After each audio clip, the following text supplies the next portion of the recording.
want to welcome you to the Ask Jeff YouTube channel. Here's today's question. Do people with severe mental disabilities who are not capable of understanding the sacrifice of Jesus, do they go to heaven? This is an important question because I would be willing to say that almost every single person who's watching or listening to this channel knows somebody that could be classified as such. And these are relatives, these are friends, these are neighbors. It's a great question. What do you do when the Bible says that we must call on the name of the Lord with somebody who doesn't have the capability of understanding what that means? Does that mean eternal damnation just because they couldn't figure it out, or are they guaranteed a free pass? Well, I think the best reference point is going all the way back to the book of Deuteronomy chapter 1.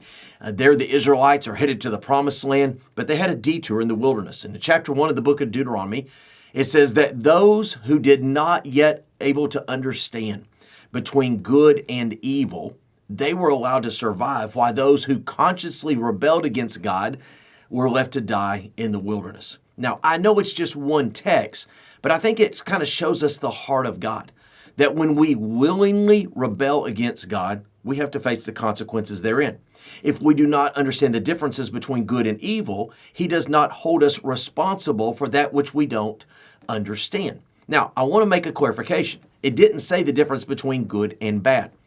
Even the youngest of children, even our animals understand a consequence doing the right thing versus the wrong thing. We punish, we discipline, etc. The Bible says the difference between good and evil. In other words, they consciously understood, they knew they were rebelling against God and why they were doing so.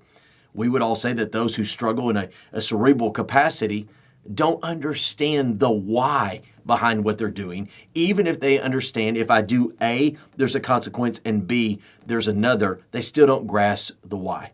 So I do believe that under the grace of God, there is biblical evidence that those who have yet to understand between the difference of good and evil, just like in the book of Deuteronomy, they were able to go in the promised land. I think we could say the same for those individuals among us today. Great question. If you have one, send it to AskJeff.net, and maybe your question will be tomorrow's.